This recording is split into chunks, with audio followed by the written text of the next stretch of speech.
Assalamu alaikum.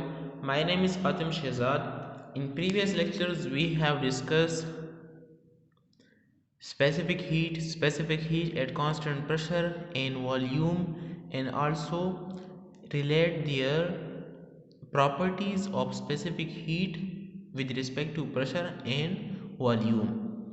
Then we have discussed heat and enthalpy differentiation, where heat is the form of energy that transfer from higher temperature to lower temperature, while enthalpy is the heat transfer at a constant pressure. Now in this lecture we have to discuss different substances according to their properties, and then we are discussing the relationship of Cp and Cv with according to temperature, according to their dependency, and then we have to discuss incompressible and compressible substances. So let us discuss from heat and enthalpy. What is heat? It is the form of energy that transfer from higher temperature to lower temperature. And what is enthalpy? Enthalpy is the heat transfer at a constant pressure. और इसके लिए हमने equation बनाया था कि heat is equal to change in internal energy plus P delta V. P V के जगह हमने आर टी लिखा था. एच इंथैल्पी डिनोट करता है यू प्लस आर टी. यहाँ पर हमने बात करना है कि हमारे पास दो सब्सटेंसेस है, एक है आयरन और दूसरा है वाटर. आयरन भी 1 kg मास है और वाटर का भी 1 kg मास है, और हम इन दोनों का टेम्परेचर डिफरेंस सेम है. इसमें भी हम 10 डिग्री सेंटीग्रेड डिफरेंस लाना चाहते हैं और इस वाटर में भी, लेकिन इस दोनों का जो स्पेसिफिक हीट है वो डिफरेंस है.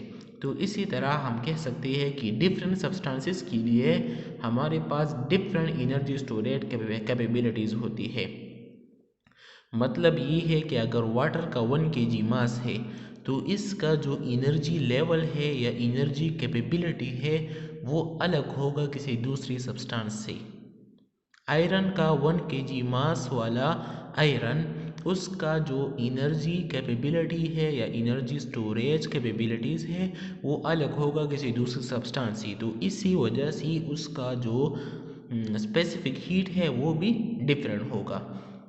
दूसरी बात हम ये कह सकते हैं कि अगर हमारे पास दो सेम ही सब्सटेंसेस है और इसका मास भी सेम है और हम इसमें टेम्परेचर डिफरेंस भी सेम लाना चाहते हैं तो इसमें भी डिफरेंस हो सकता है. किस तरह? जब दोनों एयर सब्सटेंस है, दोनों का मास 1 kg है, दोनों में हम 1 डिग्री सेंटीग्रेड इंक्रीज लाना चाहते हैं, लेकिन इसमें डिफरेंस क्या है कि यहाँ पर टेम्परेचर लो है, 300 से 301 और 100 से 1000 से 1001, ये 1 डिग्री सेंटीग्रेड टेम्परेचर डिफरेंस आ जाता है. तो इससे इसका स्पेसिफिक हीट भी तब्दील है. तो ये किस वजह से है? Specific heat different at different temperature and pressure. मुख्तलिफ टेम्परेचर और प्रेशर पर स्पेसिफिक हीट ये डिफरेंट होगा. अगर सेम सब्सटेंस क्यों ना हो, लेकिन इसका जो टेम्परेचर डिफरेंस है वो डिफरेंस होगा किस किस वक्त में, जब इसका जो डिफरेंस है वो टेम्परेचर और प्रेशर में ज़्यादा होगा. Now we have to consider a fixed mass stationary closed system fixed volume process. इस बात का मतलब ये है कि हमारे पास जब वॉल्यूम कांस्टेंट है और हम स्पेसिफिक हीट की बात करते हैं तो इसके लिए हम इक्वेशन लिखते हैं कि delta energy input minus delta energy output. मतलब ये है कि नेट एनर्जी जो कि हम दे देते हैं इस सिस्टम को, ये बराबर होगा इंटरनल एनर्जी का. जैसा कि हमने बोला था ना कि Q is equal to delta U plus work done, और work done P delta V के बराबर है. और डेल्टा V क्या है? ये वॉल्यूम है, और हमने कहा कि वॉल्यूम फिक्स है, वॉल्यूम कांस्टेंट है, तो वॉल्यूम ज़ीरो हो जाएगा. तो ये पूरा टर्मिनोलॉजी ज़ीरो हो जाएगा.